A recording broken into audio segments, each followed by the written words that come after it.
My side's so much scarier than yours. Oh shit, your trip sucks. You should come over here. It's way better. Okay. Some kind of weird split screen.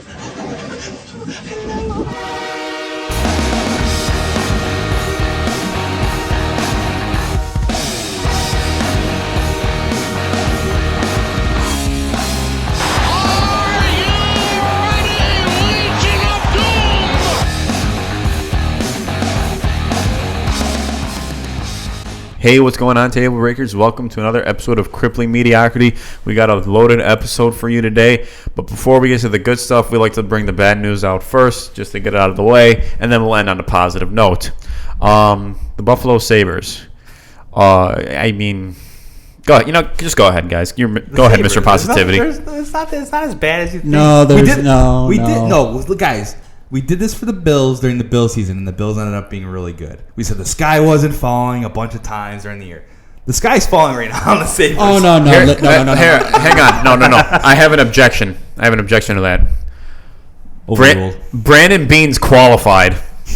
No. Okay. To be fair, at that time when we said that, to be fair, at the time we said that, the sky was kind of falling because there was a lot going on with the Bills season in regards to, but with the Sabres right now, the sky is already falling. It's dead. In your analogy, we said that after they lost to the Chiefs and Titans. The last year's AFC Championship back-to-back. I don't think the sky after a weird COVID week. Remember that? People were going nuts. That was crazy. I mean, and those are the first two losses. The Bills are fine. And then they essentially won out. So the Sabres. No. What I'm trying to say is that there's no sky. It's dead. It's the apocalypse. That's fine because you know why? Got to build it up. You got to build up.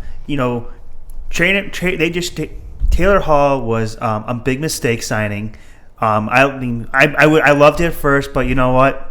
No, I think they're playing better without him. Let's call a spade a spade. Taylor Hall's a piece of shit. He broke my little heart. Yeah, we defended this guy. We made him. We wanted him long term. This and that. And this asshole, we could have got two potentially first round picks and shackled Kevin Adams. He literally used the Sabres just to get to Boston. That's you know what? As a Buffalo sports fan, he used Buffalo to get to Boston. That kind of grinds my gears a little bit. And then when you dig deeper in it, the asshole only had 18 goals in 102 games. So Taylor Hall is not even that good. I honestly think once Eichel was out, he's like, I'm out of here. Yeah. And then Kruger getting fired was the icing on the cake because his buddy was gone. He was So a guy who underachieves on the ice and a guy who doesn't know about shit while coaching the game really like each other. Who'd have fucking thought? Well, they were together back in 2013, and look how that happened. Yeah, a nice Stanley Cup run they had over there. Edmonton hasn't had too many of those, anyways. Yeah, but on a positive note, team's playing with a little more heart, I see, since the coaching. Well, change. Obviously, Sabres fans really have little to no standard because if they play with just a little bit of if they play with a little bit of heart, then oh my god, everything's just fine. But you need to look at the big picture here, buddy. There's people that were last night were all fired up about Tage Thompson getting that fight. That dude got a fucking knuckle sandwich. He got rocked. They don't have anyone on this team healthy because I think Jake McCabe could be an unsung dude in that department. Stop. But they have no one on this team that could play with a little fight. Our best guy that can fight is down in Rochester, Picard. He's probably the best fighter because look what he did in the developmental camp. Fucking rocking dudes. So well, bring him up here in the fall. There's no need to bring him up. I think we'll see him before the end of the season. We are in the final stage of typical Sabres season. It goes. Where they make a run. It goes high expectations to start the season. Oh my God, what the hell's happening? Holy shit, let's tank and trade everyone. To hey, we got some promise even though we're eliminated. Let's have a nice run in April, and we're probably going to be good next year. Wash, rinse, repeat. But let's be honest, this April was different. This is the most young talent we've seen up here ever. I've never seen this much young prospects up here at one given time. So this actually is exciting to see kind of where these picks that we've had for the last 6-7 years are what they're finally doing. We are a player pro podcast, and I still am pro player, and all these players. I don't know why I should just be compelled to trust the organization to be like, we're going to do everything right this time. Yeah, if only it's like Sabres fans are just like, it's just, they have no reason to believe. No, they have no reason to believe. Prove it to us. Come on. No, I understand. It's the same thing every single what they're saying. I understand. I don't agree with it at all. No, I don't agree with it, but I understand it because the last 10 years has been, maybe at the last 10, ever since Eichel's been here, there's been that, like, when you get to, like, the summertime, you're like, they have the potential. But, you know, I think compared to previous years, I feel they're in a better position because the players that are looking good are players that were drafted and developed by the organization. Because all the free agent signings they had last summer, like Stahl's gone, Hall's gone. Both weren't even that good of a signing. Lazar's gone, and he wasn't even a draft. They signed him 2 years ago. We traded for Stahl. That was stupid.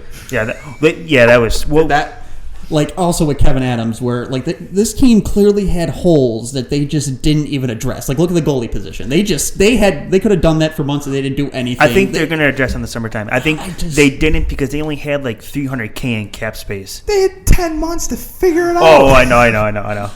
I'm just saying. Right now, if you give me a GM rank for Kevin Adams right now through what he's done since the summer to now, I'd give him like a C plus, and I think that's being nice. That is being nice. That's very nice.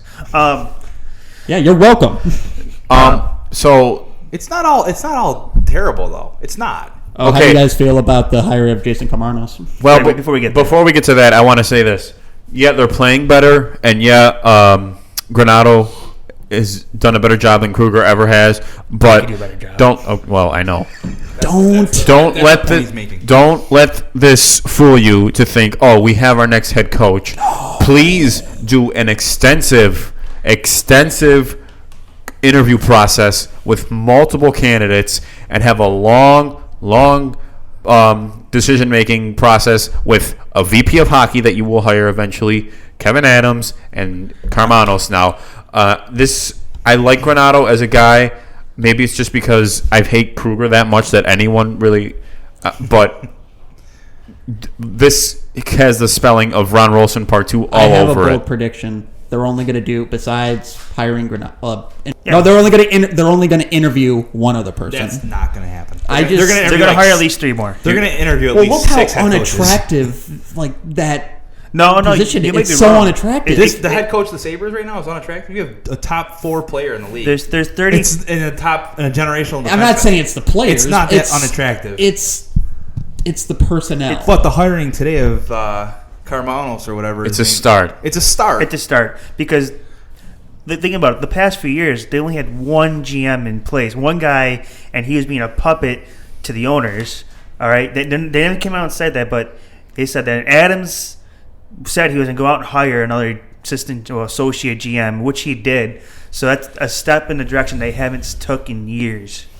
I do like his resume. Like he did help out the Carolina Hurricanes back in the day. He was also he was actually a very underrated part of building what reason why the Penguins won back-to-back cups, including the cup in 2009. So I like his trajectory. But it seems like they only brought him in because like Kevin Adams just knows him. That's kind of what it looks like to me. But in the real world, what job do you get where you don't know somebody? Yeah, that happens a lot though. Like look at it's all about who you know. Look at the Bill situation. How many people came from the Carolina Panthers? Yeah. In the Bill situation. I couldn't get a job at Office Max without knowing someone. See, point proven. Point proven right there. I mean, it's all about who you know. I'm just gonna say, just wait on it. Okay. I mean, I'm not saying this is the best hire ever. No, I'm not saying. I'm just saying. But this is a step in the right direction. It's a positive outlook. I need to wait to see how things turn out. Like the head coach is going to be more important than this hire. Oh, absolutely. I mean, for sure. Actually, I hope it takes like 5.15 months. That's what I'm hoping. Well, that takes you to training camp, so there you go. Yeah.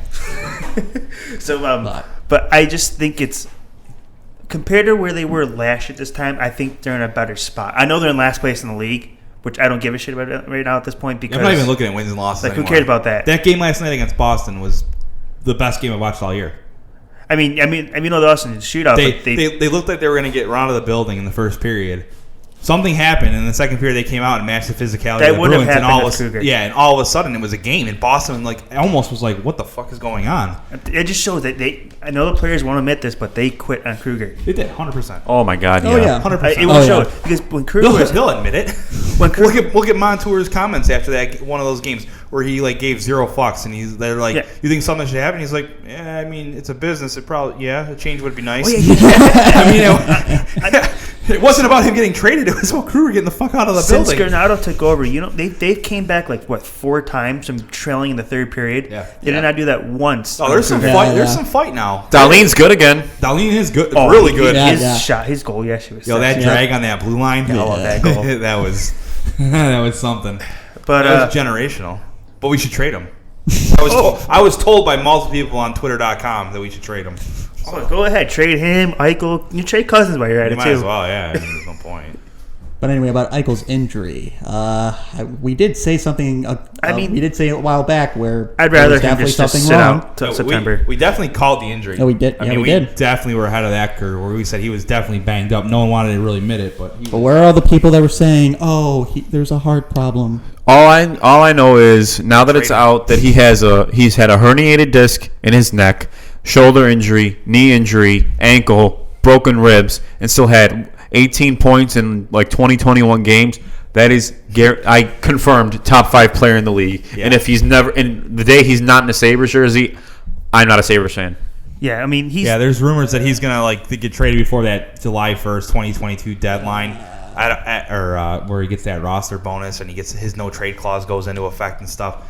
There's no fucking way. No. way. They ain't trading him. Yes, they may listen to offers, but that's just what teams do to get the value of their players. But also to say there's no heart, that's a piece of crap. If you say Eichel has no heart, you clearly don't know shit also, about hockey. everything I just said about his injuries, add on to that playing in the hardest division in hockey with this new division thing for this With the COVID worst year, coach ever. with the worst coach ever.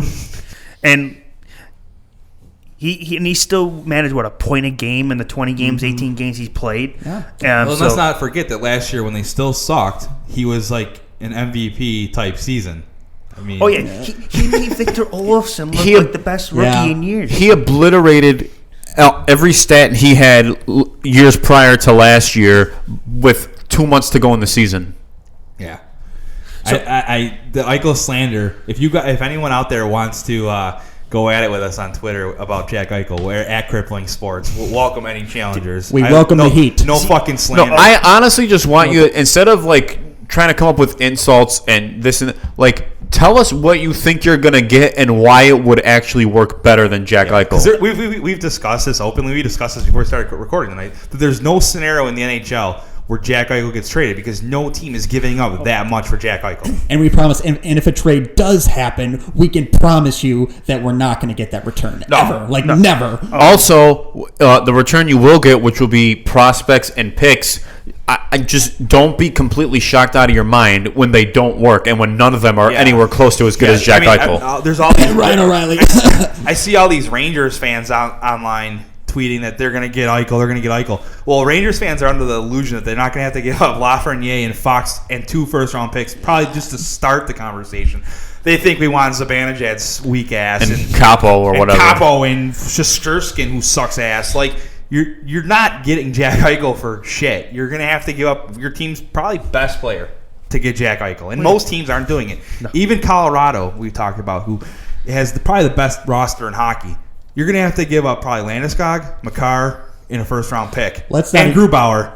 And you're probably still not doing that because that's too much of your core you're getting rid of. It doesn't make sense for anybody. I think Eichel's best suited here. Keep him on the line with Reinhart. Re-sign Reinhart in the He's going to start offseason. off with Skinner, Reinhart, and because Skinner, ever since Kruger got fired, Skinner's been a totally different player. He's playing like I'm not saying he's at the 40-goal caliber guy he was when he first got here, but he's playing a little looser. He feels like he's enjoying it more. He's definitely he's having fun. I'm pretty sure Skinner helped Kruger pack. Yeah. I think he scored the last goal. He probably fucking drove him to the airport. Yeah. Get the fuck out of town. It was probably one of the burner accounts burning Kruger. He's probably fire Ralph Kruger on Twitter. Probably. And you're going to see a power play that's going to feature Reinhart, Eichel, and Cousins, and Dahlin and Risto next year. So and that's going to be a nice power play. Well, Risto might get moved. I think Risto could be an off-season move. I think that's finally going to happen. All right, maybe not Risto. I think Colin Miller. I honestly think Risto needs... Owen Power.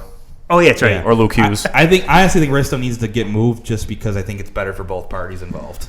It's just... it just hasn't been what we thought for everybody. And it's not a knock on Risto. I just don't think it's worked out. The return could be great, and he could just go do his thing somewhere. The defenseman if they drafted defenseman today, most likely 98% will. First round pick for Risto, possibly. Maybe? Oh my! No. Second round pick. But I'm Probably saying a second rounder with the top prospects in the draft being defensemen. And the defense core they have right now here in Buffalo will make it easy for you to trade Risto because Risto's not a bad player. I think you could get a late first. You think so? I think so. They should trade him for a forward. I'd rather have a veteran guy come in, honestly. I'd rather have someone that can contribute immediately. You can make a case that the defensemen's probably like their strength in a way. Well, yeah, because Borgen and Bryson have turned out to be very nice. I mean, they turned out to be really, really good. Those guys are going to be up here full time next year, so I mean, it is what it is. McCabe will be back healthy. So bring in that rookie Powers or Hughes, whoever it turns out to be, and then trade Risto for a forward. Get a right system, and then definitely could be drafting a guy who's maybe not be like a top line NHL minute ready, but he may be like a bottom defenseman. Give me Kachuk from Calgary for Risto. Gaudreau. That's a player they need. They need a player with that type of Johnny Gaudreau. Nah, I take Kachuk over him. I like Kachuk. Screw that. I like the grit Kachuk brings. They need a guy with grit. Maybe I don't know if Gaudreau has grit. I know Kachuk does. Yeah. Johnny Hockey. Never heard of Johnny Hockey? I know Johnny Hockey. I'm not sure the grit he has. All right, I'll give you that. All right. Because Kachuk has been. Yeah, there's like a little bit of nasty. Did you see what he did to Rittich last night? Yeah, I mean, in his first game, he fucking snowed him. That was like he's someone you hate to play against, but someone you love to play for. Probably. He's Brad Marchand without being Brad Marchand. Well, we all know how I feel about Brad Marchand. I mean, Kachuk actually has the size to back that up. Yeah. Brad Marchand and Taylor Hawk and touch tips over there in Boston. No, I bet she's licking his cheek for sure. That's your initiation. You gotta get your cheek licked by Marchand. Yeah. You see, they got mannequins at the Bruins practice that like step in and play like defense for screening and stuff. They drag them around by ropes. I saw somebody post a video of them on Twitter, and it said, does Brad Marchand lick the mannequin's face? Fuck you, Brad Marchand. You guys want to transfer over? Yeah, I think it's time. Yeah, that was good Sabres talk. I think that 17 more minutes more worth that we should even be talking about the Sabres. So wait, come on, don't be disrespectful. Hey, we're a Buffalo sports podcast and spread up Buffalo sports. I'm impressed though. We made it through a Sabres segment without Ritz talking about the Pagulas. Holy fucking shit! I think at this point they're irrelevant. At this point, I know they're the owners, but they're irrelevant. It's the first time we've talked about the Sabres where he didn't say something. The Pagulas is the equivalent of Jerry Jones. Okay, let's move on. That's a different conversation. God, are you kidding me? All right, so the Buffalo Bills. They're bringing back the Jills. Yep. No, I'm just with that train horn too. Anyway. All right, so what we're going to do for this episode, we did the mock draft last time, and there's more to come with that in the following episodes, so stay tuned. But for this week, what we're going to do is we're going to go around the table, and we're each going to discuss what could potentially be the Bills' pick at 30. We each got a few guys that we want to talk about. So anyone in particular want to start? DJ? You'll start? Oh. Yeah, I'll start. Okay. Yes, I'll start. Are we going clockwise, counterclockwise? We're going whatever the fuck I say we do. Whoever wants to go, I don't care. So I think my guy I'm going to go with at pick 30 is going to be Najee Harris, running back from Bama. Big body dude, got the Derrick Henry kind of vibe to him. And I think, honestly, if we get a running back, we'll talk more about this, I think, next time with trades and stuff. But I think my prediction is the Bills have to move up to get him. Yes. It's either him or Etienne. I think I want Harris, so that's why I'm going to talk about Harris. But I think what's going to have to happen is Beane's going to have to mortgage some picks to move up. But I also think at the same time that if Beane moves up and gets a running back of this caliber, the other picks in the draft honestly really don't matter. This is the pick that would probably put them over the top on the team offensively. And everything else you can do, we can coach and get depth and still. There'll be cuts and you can add talent and undrafted rookies and all that shit. But I think Najee Harris, to me, is the pick. I think he puts that offense over the edge. If we get him, I really think we're going to be unstoppable. I have to agree with you because I wrote down a few different names for that first pick at 30. And Travis Etienne was one of the players I wrote down for the exact reasons you said there.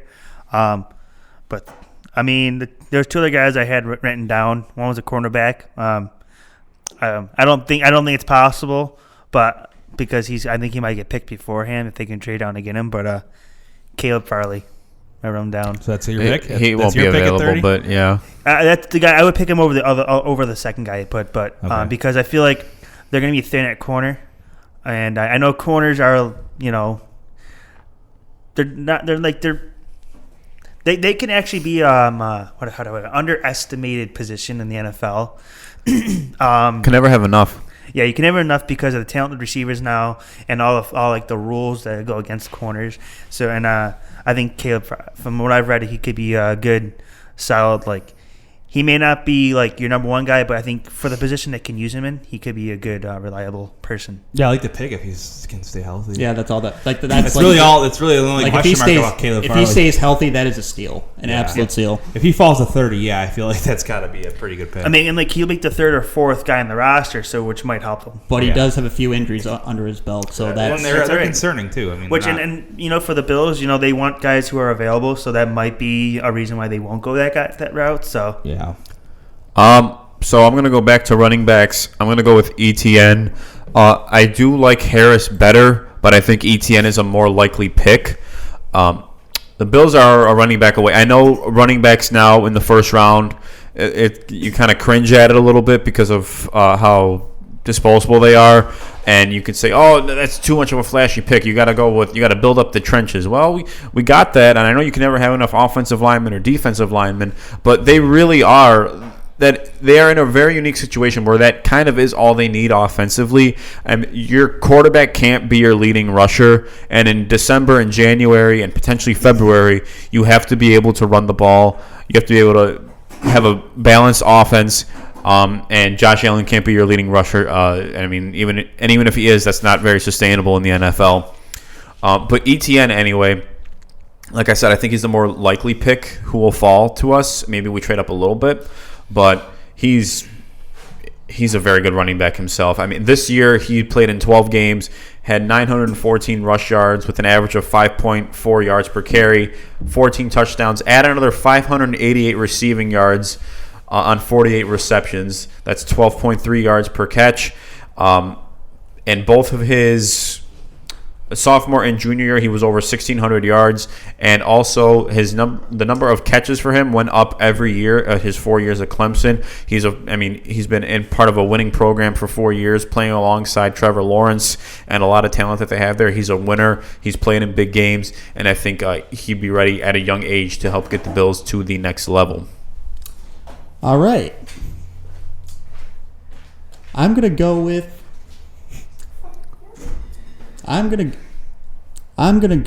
actually a piece to help ensure the defensive side of the ball. I'm actually going to go with Zaven Collins. Nice.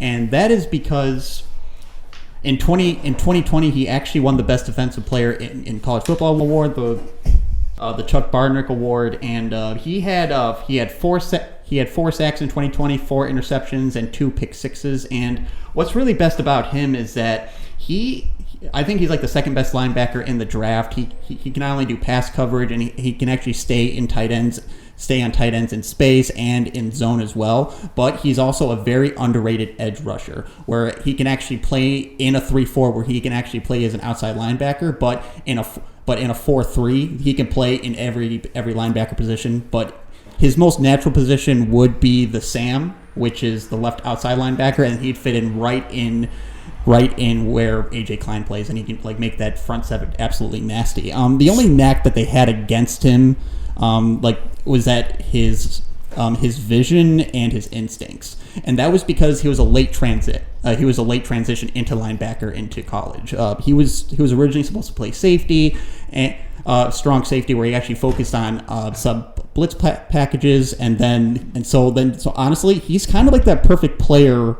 He's pretty much like a diamond in the rough, and Brandon Beane can turn him into the player that he's supposed to be, kind of like Josh Allen in a way. But in my opinion, I don't think he's that raw at all. I think he's the second most polished defensive player in the draft, and I think that he can just fit right in and help cover tight ends and help stop the run. And that was the biggest problem in 2020. So you said second best. So you're saying he's better than Koromoa from Notre Dame?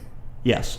So you'd have Micah Parsons then Collins. Yeah. Okay. Yeah, that's fair. And also because he also had the best pass coverage stats in 2020. I like Zaven Collins over those other guys. No, and people were giving him next because of his instincts and vision, but he had the best pass coverage stats despite having a lot of with all the missed tackles that he did have. So that means he's only going to get better. The potential is just Brandon Beane's going to love him because he can just dust him off just a bit, and then I think he'll be one of the best linebackers in the next couple of years or so. I think they'd have to trade they would have to trade. They'd have to trade ahead of Cleveland because I think that's their number one target right now. I think Cleveland goes, especially with adding Clowney today. I mean, we record today is Wednesday, guys. For people who don't know.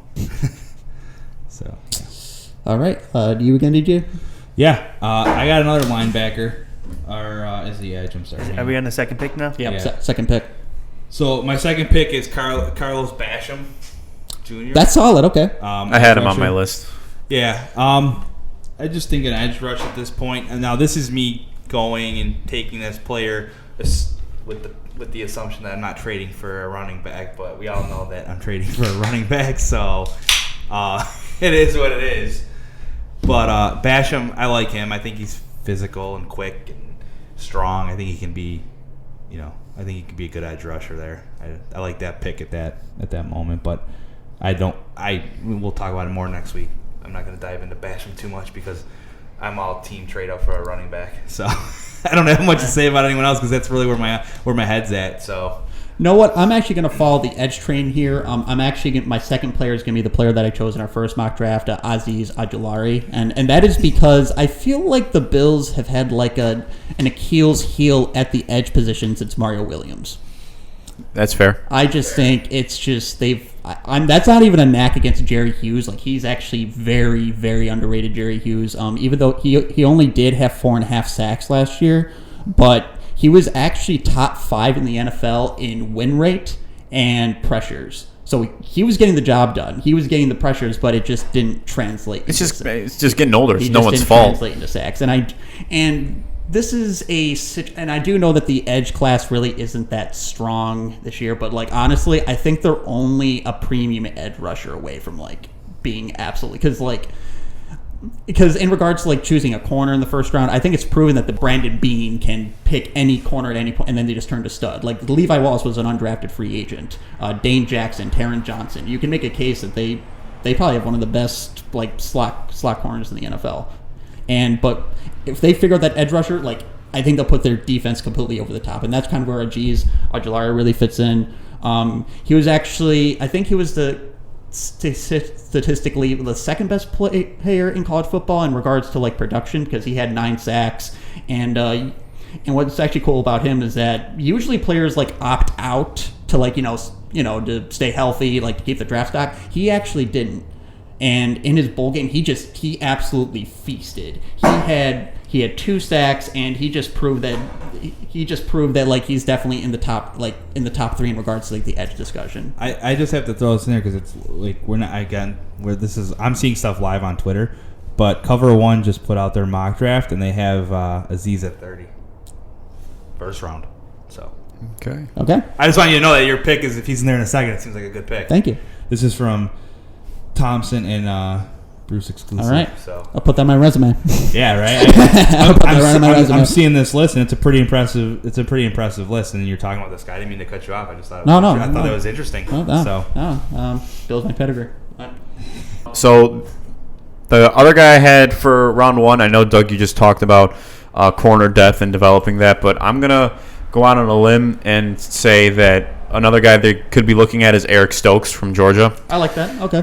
He's 6'1". He's very fast. He ran a 4.25 40.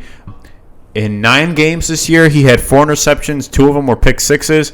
20 total tackles, 14 solo, 6 assisted, and 8 passes deflected. He's a zone defender but can play man-to-man, so he's very versatile, something Sean McDermott would like. He can jump underneath routes, and he could also be very helpful on special teams. He can also blitz. He's a hard tackler. He's had some forced fumbles in there. I think he would do well opposite Trey White and be an addition to that secondary. And I think in that rotation with the defense that Sean McDermott runs, I think that could really make opposing offenses struggle passing the football, especially if we have full stadiums with a loud home crowd. I would expect the Bills, if they were to draft him, to be one of the best passing defenses in the NFL next year. Okay. Well, we're doing 2 picks in the first round. Creed Humphrey. You know what? We'll get to that later, actually, because I have a good spot for him. But no. That actually wasn't that bad of a pick, but let's keep going. He won't be a bad pick, but not in first. But mind me if I pronounce this dude's name wrong. But let's hear it. Kwity Kwity Paye? Kwity Paye? Kwity Paye. Oh my God. Kwity? We just graduated elementary school, and that is the reason why that he struggled. So I fucking love it. Well, he was another dude I had written down here, because I wrote down 3 names for the first round. So, well, either Travis Etienne, Caleb Farley, this Kwity dude. Go ahead. Go ahead. Well, anyways, Kwity. I like that a lot of scouts have him down as an explosive dude.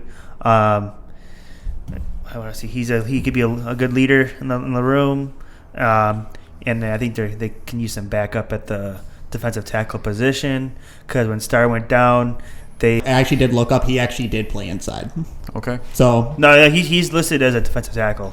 When I was doing my no, he's an edge. He's but an he, edge, but he did play inside. Well, anyways, he can play as both a 4-3 edge rusher and a 3-4 and a 3-4 DE, which is equivalent of a defensive tackle. Well, I feel like either way they are thin there, and they can use the extra bodies. And a lot of times you're not really sometimes you're not drafting for your biggest need, but I feel like that's a small need that they can fill. So since he could do that, that's a versatile player on the line, a defensive line that they can use. And with way he looks, that he can be good help like the run game, because I know they've been weak on the run. So this is a good pick. I'm not laughing at you because of the pick. The pick's good. We're just picking at you because of the name. You have no pronunciation. You have no pronunciation. Well, yeah. Well, hang on, Mr. Zemgus Gergensen. So I don't even want to hear it. I messed up one name, and I get the freaking absolutely. Give her balls a tug. You're not allowed to say that. You don't watch the show. I've seen the first 2 episodes. He doesn't say that in the first 2 episodes. So give your balls a tug. Anyway, I'm watching more tonight. So we're going to go to the second round. We're not going to get as specific here. We're going to list off a few names that we each found and who might be there for the second round. Since I'm already yapping my freaking lips, I'm going to go first. Quincy Roche. He's an edge from Miami. Okay. He had 14.5 tackles for a loss and 4.5 sacks. Miami has a good defensive program usually. I just watching this tape. Looks very athletic, very fast, and doesn't give up on the play. It's a good pick. Yeah. So if they go running back in the first round, which I'm hoping they do and that they should do, thank you for that. This is, I think, edge would become a priority in the second round. Yes. I agree. All right. I can see that the Miami just has a plethora of edge rushers, but I am going to go with Miami, but I'm going to go with a different position. I'm going to go with Brevin Jordan, tight end, Miami. I like it. He had 576 yards and 7 touchdowns, and I saw him, and he would be an absolute asset next year. He would just fill in right in that tight end position. Dawson Knox has been, everything else is below there and plus he's also underrated at blocking well and run blocking. I think he would just be. I have a tight end for the next round. I had one in mind. So do I. Yeah. Hunter one. That's who I had. Yeah, I got him for round 3. Who you got for round 2? Round 2. This is where I would take. Oh my god, I just had his name. Sorry, hang on. This is where I think it's a little bit of a reach, but this is if I don't get my running back in round 1. I like Javonta Williams. Okay. Round 2. That'd be a good. I like backup how plan. He's a good I thought you runner. didn't like Javonta Williams. I don't, but this is where I take him. If they're both gone, if they're both gone, if the 2 guys are gone, and you still feel like running back is a need, and you got your edge rusher, you got your corner, your whoever safety. We talked about what's his name? We didn't even bring him up. Trevon Morg. Yeah. we didn't even bring him up, and we thought he could be a potentially first-round pick. So if you get that guy you want in the first round, Javonta Williams in round 2, sure. I got a guy at safety later that I think is going to be a steal. Okay. Yeah. But yeah, I like Javonta Williams here in round 2. If we don't move up to get the running back and all that. But. My turn? Yeah. All right, so my guy. So in round 2, I actually had another defensive tackle written down if they don't go after that Kwity dude. So my guy, I actually like this guy better, actually, to be honest, from what I was reading for a defensive tackle. But Jay Tufele, did I pronounce his name right? I hope so. I hope so. Okay, I hope I did. If Jay Tufele is listening, we should butcher that. All right, well, he goes to USC, if you guys didn't know. But he is a guy that that I've been reading that he's explosive off the ball. He's usually actually double teamed. He's been double teamed a lot in his college career, which was actually very beneficial for USC because it let to other guys on the defensive line open to get through. What else is that? He's good 3 technique position. Oh boy. So I like him a lot. Can you elaborate on the 3 techniques? No, Yeah, you can't. don't. No. I don't want to elaborate. I know what it is. At least you know what it is. I know. We don't ask much of you, but at least you know what that is. I know what it is. There's 3 and there's 2. I mean, there's also 4 too. So. Yeah. You want to go any farther? No. Okay. Please don't. Okay. Did you do your second round pick? He did. Oh, okay. Can I just throw one out there for an honorable mention? Yeah. Creed Humphrey. Oh, Because I actually think he can slide it's around. actually a good. No, I watched his interview on NFL Network. He Yeah. has yet to allow a sack, and Mitch Morse is getting older. He has 1 year left on his contract. If they get him in the second I don't think round, they'd bring him back. That would be an absolute steal. I had stuff to say about that. I think he can slide. That was my 3rd pick. Well, you could talk about it more. Okay, cool. Well, he's not going to the 3rd round. I don't think he's going third round. I think. Well, I wanted to pick him here, but a lot of people.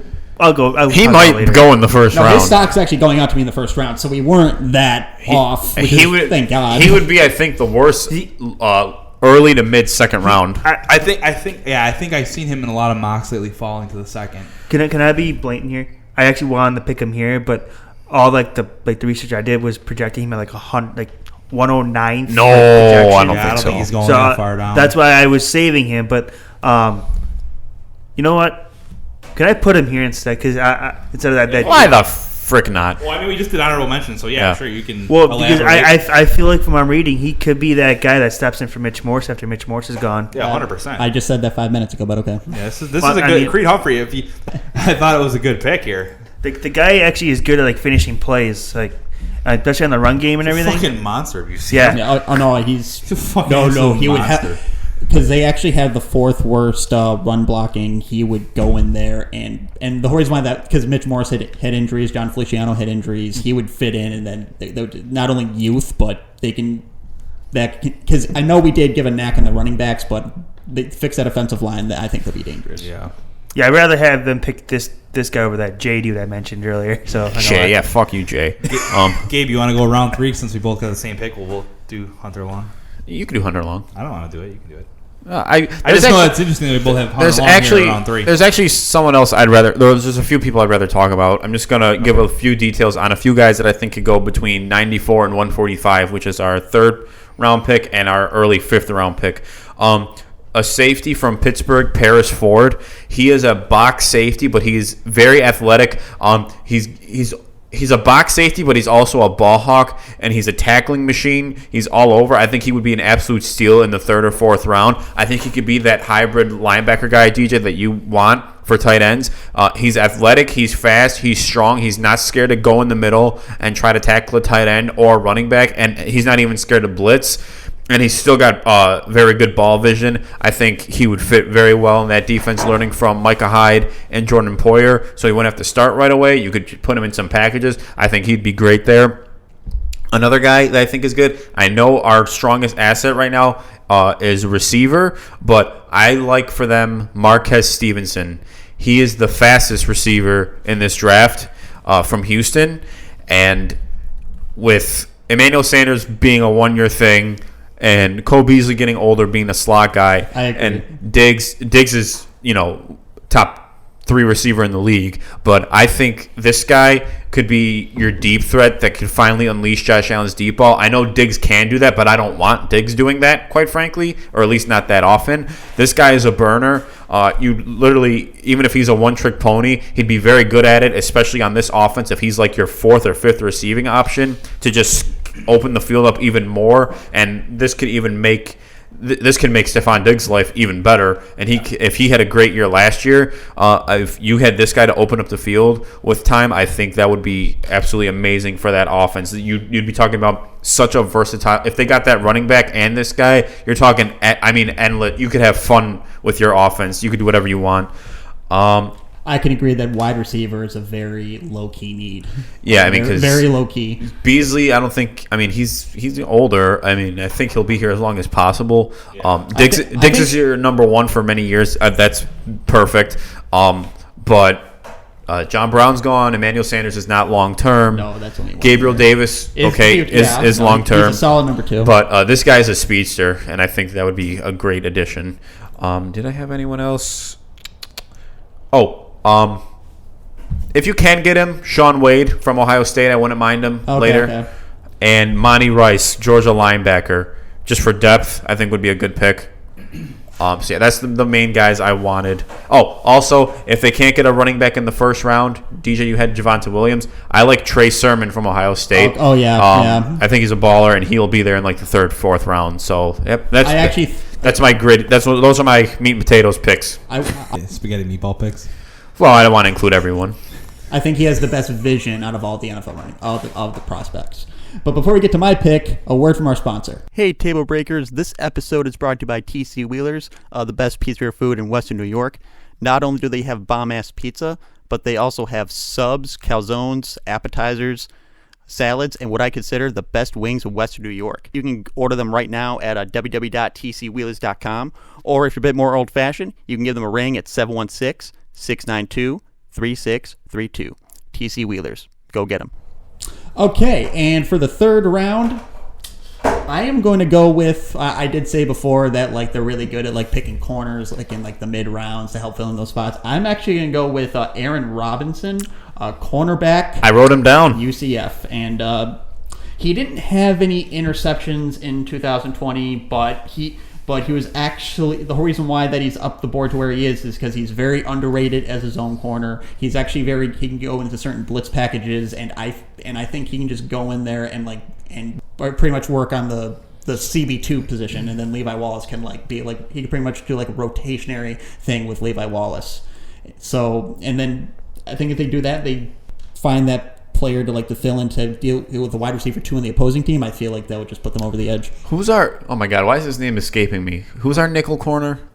Taron Johnson. Yes. Okay. Yes, him. Because I mean, he's a name. Don't forget. I think he'll be very important to this defense going forward. He's coming to his own. But yeah, I'm not really hating on Levi Wallace, but I mean the more corner. I mean, like the same thing as wide receivers. Like the more corners. I mean, and also you got to. I mean, is Levi Wallace ever going to get a long-term extension here? Yeah, no. So the guy I have written down here is actually, from when I looked, he might be a reach, but from my impression of him, this might be a good spot. So I know I mentioned I think they should go running back in the first round, Travis Etienne, but if they don't, this guy could be a good fill-in for because they moved on from T.J. Yeldon. I know they got Matthew Breida, but this guy I written down, Demetric Felton, from was it LSU? No.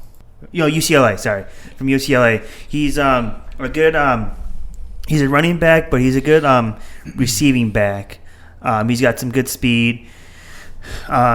He's good at making defenders miss in like the open field, so he could be a good utility back. If you know what I'm saying, like how they use like T.J. Yeldon in the past. Some guy they could probably put out there in special teams if they need to. Like, because I was reading his stats from last year, he had over 600 yards on 122 carries, and in receiving he had over 100. He had 169 yards and 22 receptions. So I feel like he'd be a good late round. Middle round. I know 3rd round's like the middle of the draft, so I feel like he'd be a decent pick here. 3rd or 4th round, but I think this is where they can go here. Okay. All right. I only got 2 more picks. So I got number 93. I have the Bills taking Trill Williams. Corner from Syracuse. Okay. Corner's a need. They actually had a very underrated secondary. I know their safety Cisco is like projected in the top 50. Yeah, like they I just think you guys have touched on it. I'm not going to go too far in depth with it, but we need corner depth. Why not? And then the other guy I have here at 161. Gabe already talked about him, so I'm not going to go even more into him. Shaun Wade from Ohio State. Yeah, Ohio State. Obviously, again, corner being a need for depth, and those are 2 guys I like, and if they're there at those picks, I like them. So yeah, Trill Williams and Shaun Wade. Not bad, guys. I don't have. No, numbers. I don't have numbers for you guys. I'm not a numbers guy. I don't pretend to be a numbers guy. Hey, I mean, we're here trying to project the 90-something, 100-something pick. I mean, that's hard to do. I actually have one more guy on my list. O.J. Simpson. Yeah. In honor of our 32nd The episode. 32nd episode. We love you, Juice. Absolutely. Juice. Hey, Twitter world. Yours truly. I like We are canceled. Best Bill of all time. You're going to judge me. What was the offensive line called? Electric Avenue? Electric Company. No, Electric Company. Oh, yeah, the offensive line, Electric Company. Okay. Well, but in regards to make our line, hopefully, in regards to maybe... Also, fuck that. I'm offended for a second. That was in like 1960. I'm only 35. So, it took me a second to process. What a way for us to show our age. Jeez. It's not nice, Doug. Make fun of the elderly. I didn't want to... Yeah. He wanted it to be Electric Avenue so we could do the fucking dance. We already have DJ's wheelchair in the other room. DJ's going to electrocute you. You keep talking like that. I feel like the world would be better off anyway. All right. But in regards to the offensive line, I'm actually going to go with a very underrated guy, Kendrick Green, guard, Illinois. He was one of the best defensive linemen in the Big Ten. You really can't go wrong with a defensive lineman in the Big Ten. Those guys are built they're those Midwestern boys. They just come in there like crops and they're just ready to go, ready for block for your quarterback. Big Ten lineman. But in all seriousness, he was one of the best run blocking linemen in college football. And the reason why he fell so far is because he had a couple injuries so far. And Kwity Ford has not really lived up to expectations. Like, it's just like with injury issues. And then I like Feliciano. I really like him a lot, but I know they did restructure his contract. He's aging. He's aging. And how do you pronounce it? Boger? Is that how you pronounce it? Bodiger? Yeah, Bodiger. Yeah, but he's he was now who can't talk. But anyway, he was actually a really good. He was a good player for them down the stretch. But in regards to athleticism, he has many liabilities. Bodiger, but he can do everything. Isn't it Bucker? No, wait, we're gonna call him Bucker now. But isn't it Bucker? Be honest though. No, it's Bodiger. Okay, Bodiger. Okay. We just got elementary school. Sorry, folks. Holy shit. Oh, my fucking God. But he is a great zone blocker. He can, he would just add so much athleticism to that line. I think that. Because we've been dissing the running backs, but once they shore up the run blocking. No, Devin Singletary's not the running back. Sky's the limit. No. Yeah, no, I don't think he plays out his rookie contract. I didn't say he was the running back, but the interior line. If they trade up for a running back, he might be included in that trade. He might very well be. I don't see him making the roster this year if we draft a running back. Singletary? Yeah. Also, RP to Ritz's pick. The Cardinals will not be picking Najee Harris because they just picked up James Conner. Yeah. All right. Well, you're acting like the other 31 picks are spot on. Just calm down. What do you mean Kyle Pitts isn't going 3? Fuck you guys. What do you mean? Humphrey's not going the first round? No, because I was just saying that was a good pick by Ritz. That was just a good pick by Ritz, and it's just that pick is dead. Yeah, that pick is dead. Now it looks like Dolphins at 18. That's where running backs start. That's who I had for them. That's 18, so that's why I think the Bills have to trade up. I think they'll find a way to do it. I think I agree with you, DJ. Oh, sure they will. I think that's what they want. I honestly think that's what they want a running back. I think that's what they want. I think teams like the Colts, who are a good team, they're willing to. They don't have any holes. They don't have huge holes that they need to use that pick on. They'll trade back and just get more picks and just add depth. Yeah. So 100%. they'll be in position to get one of them. I think we'll talk about it next week. Well, I did see some rumors that the Colts might actually trade up for right tackle because their tackle Anthony Costanzo retired. So Right. they want to make sure that they ensure. They might not have to trade up. Yeah, they could get somebody at. It depends. They could get somebody at 30. They could because get the Bills. The stock because Tevin Jenkins' draft stock is going way up. I don't know if he'll go higher than 21. Yeah.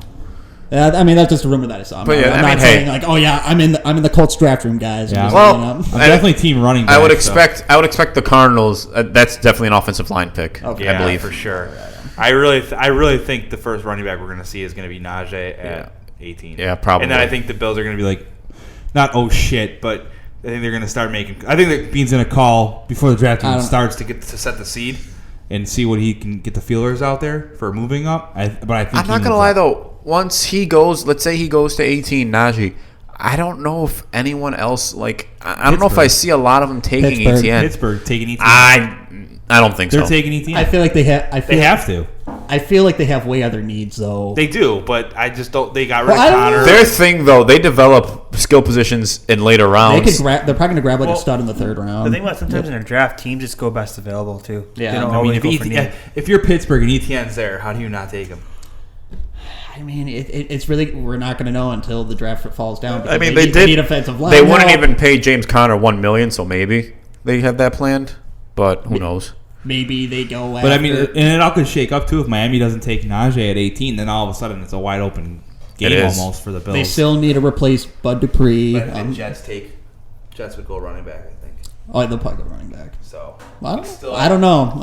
I mean, the Jets. I definitely don't want to see Najee Harris twice a year though. If I'm the Bills and they have to play against them. Okay. The Jets line is so terrible that it won't even matter. Well, I'm sorry. Doesn't matter. What about the Finns though? Yeah. I'm talking about in the case for the Jets. Oh yeah, but in the case, Actually, if Najee Harris goes to the Jets, he won't. I mean, if you have to pick one, you're picking the Jets, not the Finns. Yeah.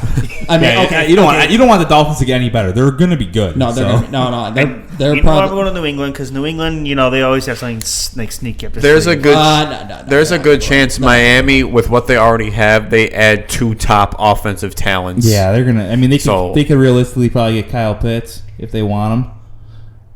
Potentially, that would be at least Jamar Chase. At least Jamar Chase. I mean, your worst case scenario is Jamar Chase. Yeah, Jesus Miami's Christ. going to be. And then you're going no. Najee Harris. The worst case scenario is Devonta Smith. In that case, so you literally get the cream you get the cream of the crop, Devonta Smith or Jamar Chase. Yeah, I think they're gonna get Jamar Chase. Yeah, Jamar Chase. And I think it's the other pick. They could go Devonta Smith, so Tua gets his buddy. I don't know. I think Jamar Chase is just better. I do too. I just think Jamar Chase is You know better. what? No, all I'm saying is that there's talk Tua's around, not the future there's a talk in around the Miami. corner that Tua might not be the guy. There's talk around that corner. I don't know how you can if we were judging Tua, like I know we're not. I'm not saying that. That's no, just I know. I hear the same shit, and I bashed the shit out of Tua on this podcast when we first started. I know. I was next to you. So, but the thing with Tua is like, especially seeing Josh's progression in year 3 is like. Tua's only played like 6 games, and he shouldn't have even been thrown in there. So I think there's still development to happen, but adding weapons like a Najee Harris. Oh, for sure. No, I'm not denying that. I'm not denying that. They're gonna make the team good enough to where he just has to be decent. Don't turn the ball over, and then they're gonna be good. If he's not the guy, they're smart. They got assets for future drafts or free agent quarterbacks. That too. I mean, any quarterback's going to see these weapons and be like, holy shit, give me to Miami. Call my agent, give me to Miami. Aaron Rodgers. Yeah. For real. No, it looks like he's going to be out. Yeah. I mean, it looks like long term they want him gone. It's weird. Yeah. No, they're stupid. It's very weird. You don't draft a quarterback in the first round and not think that. Yeah. I don't. Sorry, Packers fans. Well, I mean, their brains aren't all there, so it's okay. Yeah, and I don't like Tua. I'll be the first to admit I don't like Tua, but I just think it's too early. If we would have given up on Josh Allen after 6 games, where would he be? We would have Davis Webb as quarterback. That's what I'm saying. So it's like people who are saying that this guy's like give him time. Also, look at if you're Jamar Chase and you go there, what a perfect situation. Devontae Parker's already there. They signed Will Fuller for 1 year. You're starting. You could be the 3. You could be the 2, depending on where you are at the start of camp. And then by mid-season, you're the 1 probably. So you have the time to get in there that's perfect. I mean, imagine Najee Harris is the running back. I mean, that's absurd. It really is. I mean, you're talking potentially the rookie of the year, rookie of the year. Both rookie of the years on the same team. On the same team. Yeah. That's crazy. Yeah. You got to factor in like Trevor Lawrence and Miami. That, I think we've been saying for a while that Miami is going to be a real threat. Yeah, Miami's definitely more of the threat. The best, like I don't think New England's a threat. They anymore. already had the best defense. If Tua just if you're steps it up just a bit more. If you're just tuning in, welcome to this Miami Dolphins podcast. Well, you can't. It's unbiased. It's to constantly say the Bills are going to be out of the team forever. Miami's got a good roster. They're gonna. This is going to be a discussion throughout the year. I think this is the most up for grabs that the AFC East has been. Yeah, the Dolphins are definitely the team to watch. If there's going to be anyone that gives us a run, because like last year was ours for the last taking. year it was the Bills week 1. Yeah, it was our because maybe week 2 after they beat the Dolphins, but yeah.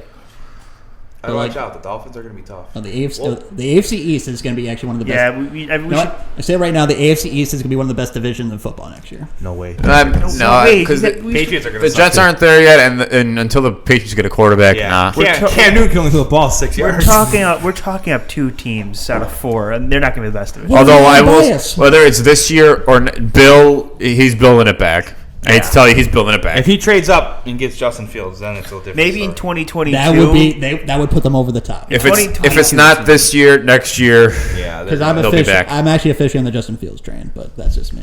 So we're talking 2022. There's 3 very good football teams in the AFC East. Yes. And then there's one. Oh, and then there's that team. And then there's that team in New Jersey. Fucking scum. Also, congratulations to Sam Darnold on the best thing that could have ever happened to you. Yeah, shout out to Sam Darnold, baby. Getting the fuck out of Dodge. They're going to get Penei Sewell, and they're going to be in good shape. We always believed in you, Sam. We knew that you. We actually do like Sam Darnold. Yeah, we actually have nothing against Sam Darnold. I like him now. He's not a Jet anymore. I don't like his mole. But what's great too is now the Bills have him in their farm system. So at some point, Sam Darnold will be the backup to the Bill to Josh Allen. That's just the way it goes. They trade together in the offseason, and they're good friends. They're probably going to meet up in Carolina. Yeah, this is a great scenario for the Bills here. He is in the farm system. So in like 3 years, when it doesn't work out in Carolina, guess who the Bills' backup's going to be? Sam Darnold. I'm just picturing the Family Matters theme song, and you're just seeing Josh Allen, Sam Darnold, and Trubisky. Can we do that? Trubisky. We need to do that for the intro. Okay, I'm doing it. No, yeah, you can do starring Josh Allen, Mitch Trubisky, and coming soon, Sam Darnold. Consider that done. Special guest star. Okay, know what? That's gonna be on our Twitter next week. That is my project. I love this part of the episode. That'll be our intro.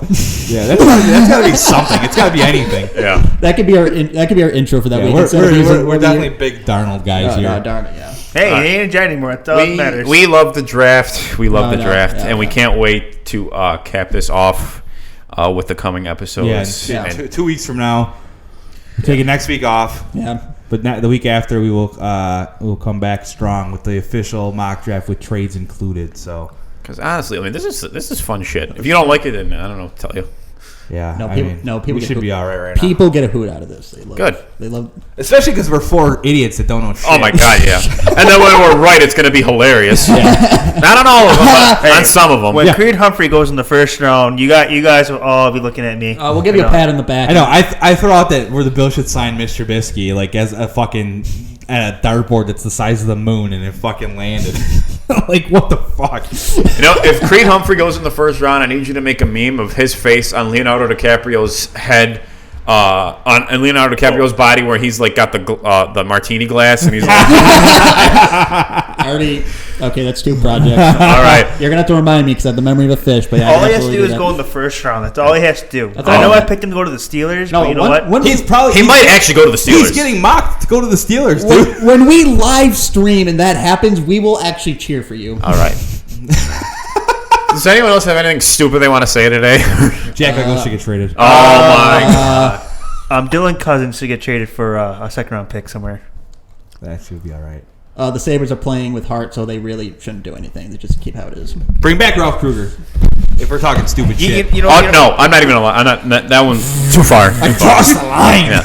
All right. You know, trade for Ryan Miller. Bring him back here. That's what reverses the curse. I talked about this. You bring back Ryan Miller, you reverse the curse. It's over. He's the first domino to fall. We traded Ryan Miller and shit hit the fan. All right, I'm ending the episode. Fuck that! Let's go. Pagula self.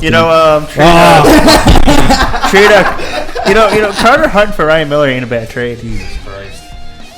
Pagula self-esteem.